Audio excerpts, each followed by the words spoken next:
All right, I'm back. Where have I been? Where have I gone? Things were going so well. What went wrong? Well, first off, let's just address the elephant in the room. I blew the account. I blew it. I was trading at work. I traded twice. On my phone, Top Step X doesn't even have mobile version. I was trying to trade the browser version on my phone. Terrible. Looked at the market, 5 seconds, hopped in. Terrible trading. Bah, garbage. And next morning I lost again, and I blew the account. So because I felt shame, I decided to not show up again. Went ghost. Because I'm like, I just got defunded. I was just getting back into the groove and I blew it so fast. I'm like, bro, I do not want to make a video. I do not want to show this L. But now here I am, presenting it to you, to the fact that I lost. So I kind of want to make this video the truth about my trading journey. I want to address why I've been going ghost. Why have I been going ghost periodically? What's going on? Why am I not consistent anymore with the videos? Well, honestly, when I was doing the videos and I was trading, it was a lot of noise, you know? A lot of people had a lot to say. And listen, I get it. You guys were all just trying to help. And I appreciate all of it. But it became too much noise. I had this guy telling me, use EMAs, use this. This guy telling me, use that. And I'm like, bro, y'all trying to pull me away from what I got going on. I can't do that, bro. So it was too chaotic. I felt like I was freaking getting tug of war by the comments. And it was just annoying because, like, when you lose, it's like, oh, you should have done this, you should have done that. And it's like, yeah, I get it. But at the same time, it's just not good for my trading psychology to constantly have that in my mind. So I had to figure it out myself. Went ghost. Back tested like a fucking demon. And I ended up just realizing I was in this weird place. What the fuck? Spiderweb. I realized I was in this weird place where I was kind of like half using ICT concepts and half using Heikin Ashi. And I realized I was in a crossroad where I had to make a choice. So I decided to just abandon the Heikin Ashi candles. No more Heikin Ashi.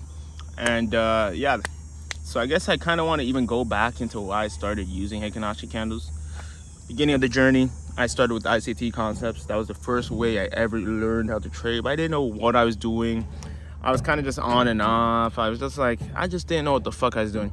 So then I seen this guy named Juvir, and I watched his funny videos in the past, but then I seen he had a trading course, and I got the course for free. So I'm like, hey, I'm gonna use this shit and see what I can do. And that's where I learned the Heikin Ashi candle strategies, using the VWAP, the EMA, the indicators. And and it was good for a time, but like my whole thing is that I always felt like there was more to it. It didn't feel like I was truly capturing what price was doing, why price was moving. It was more of a strategy where it's just like, it moves above the VWAP, enter the trade. If you see buy structure above the VWAP, enter the trade. And that was never enough for me. I just always felt like I needed to know more. I don't know why I couldn't just stick to those strategies. I fucking hated those strategies. I don't know why, man. Like, I just didn't like it. It didn't feel right to me. So that's when I started this whole trading journey on YouTube, these videos, where I'm just like, I'm gonna figure this shit out on my own. I'm gonna still use the Heikin Ashi candles because that's kind of what I know right now. And then y'all seen, man, like beginning of this year, I was using VWAP, EMA, so much shit. And I was trial, error. And eventually, like after months, guys, months and months of losing, once I disappeared, the very first time I disappeared, I think was like in May, when I disappeared for like a long time, I started realizing that indicators, at least because I started trading gold, were fucking useless. Like, the only indicators I needed was session levels, daily levels. That's it. Because, and fair value gaps, those are helpful indicators. But the reason I realized they were useless is because it wasn't capturing gold, bro.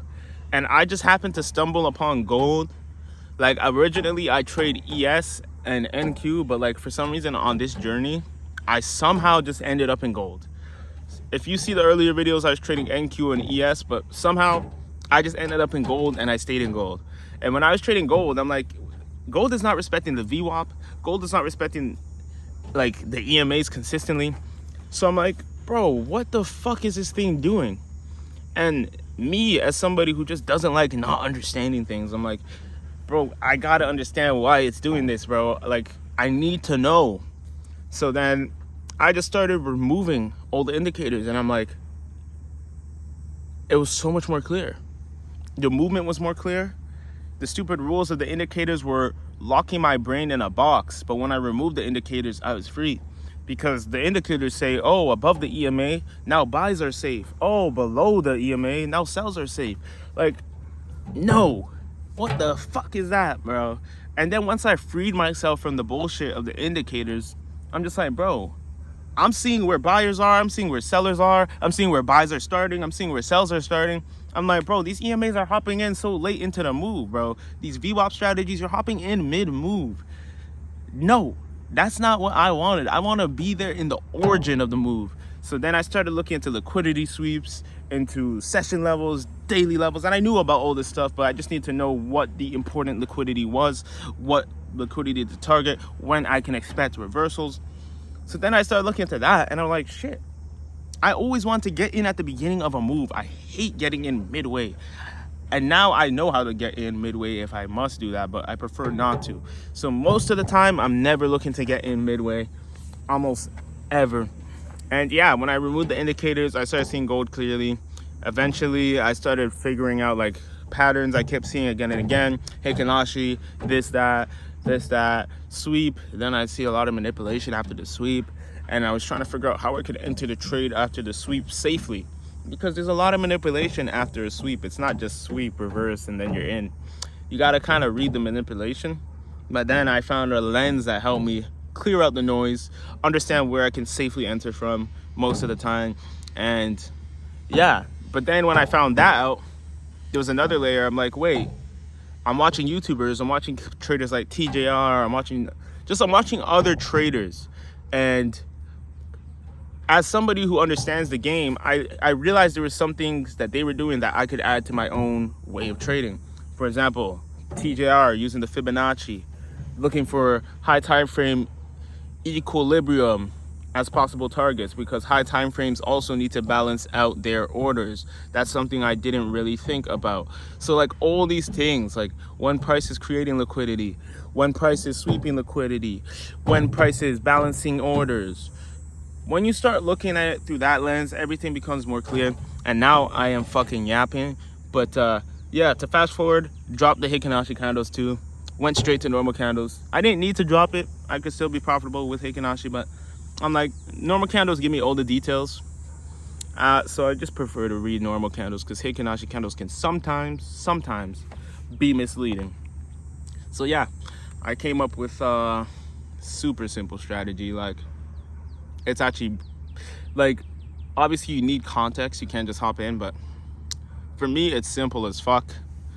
It works. I back tested it across last year, and this shit works.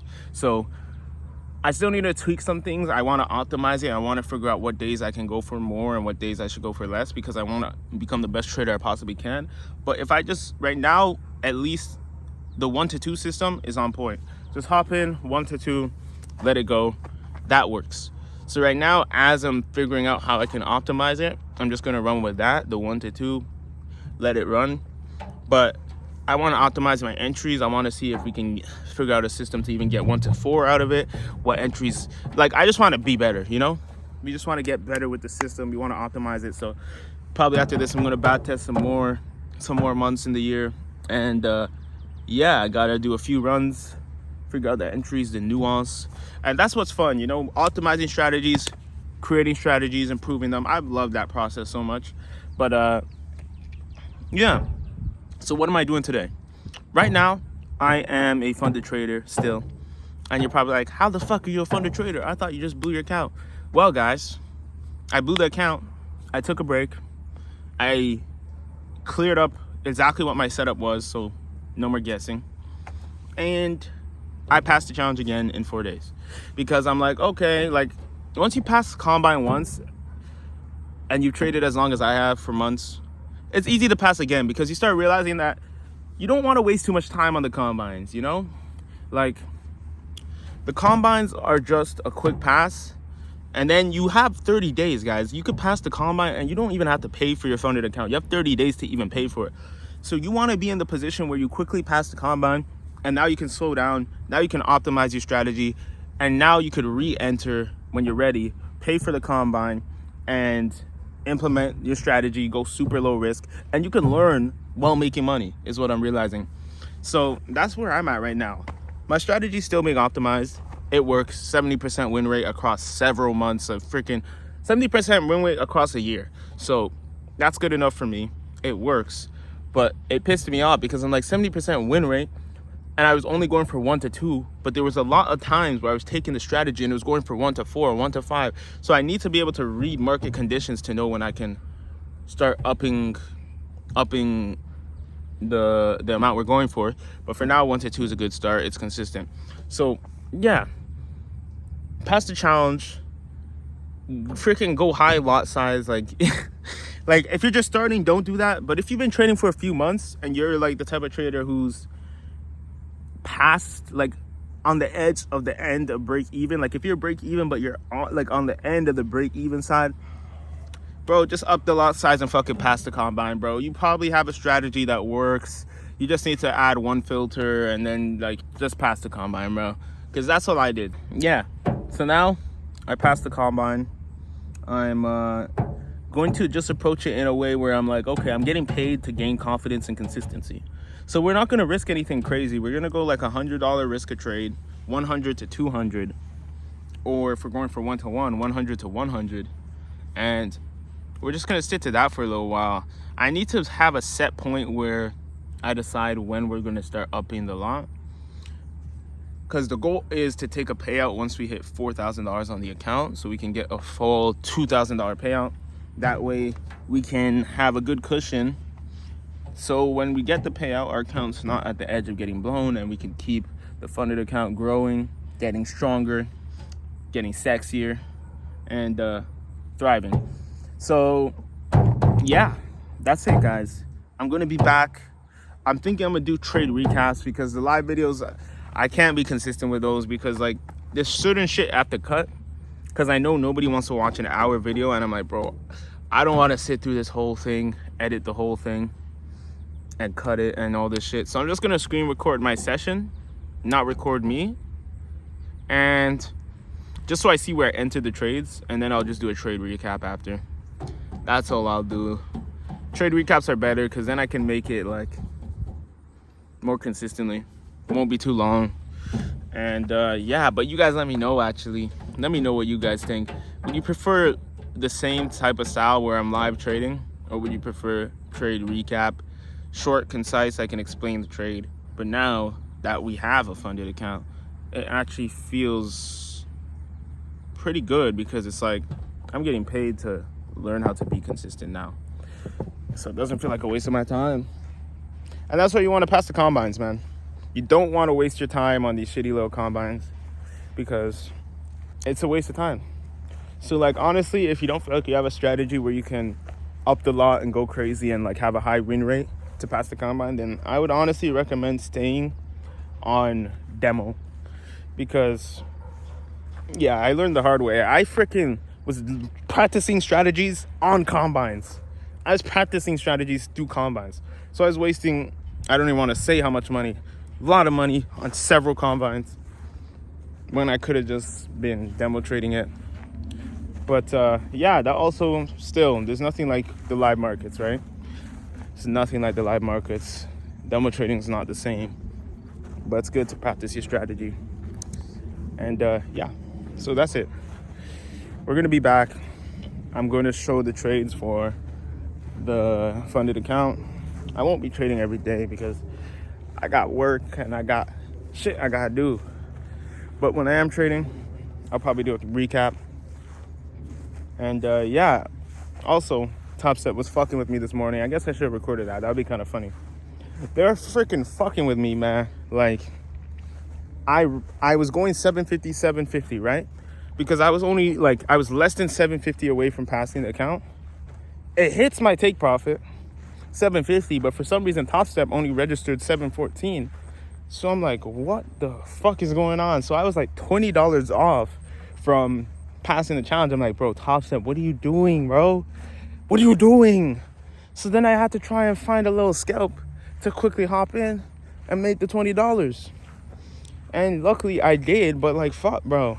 Right when I entered, it started consolidating. So I'm like, oh my God, Top Step, if you're gonna get me, bro, Top Step's about to get me in a revenge trading loop right now, bro. $20 off.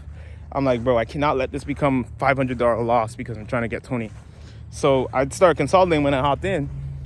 But then, eventually, right when it was about to hit my stop loss, it flipped up. I'm like, oh, thank fuck, bro. And my 1-to-1 hit, and I got the email that I passed the account. Top Step, you sick fucks. I'm on to you. You guys are trying to fuck me over. Fuck people over. Because they're like, oh, he's passing so quickly. Oh, it's only been a few days.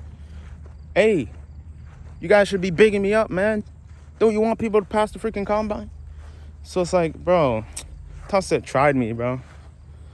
But yeah, we made it out. We passed still.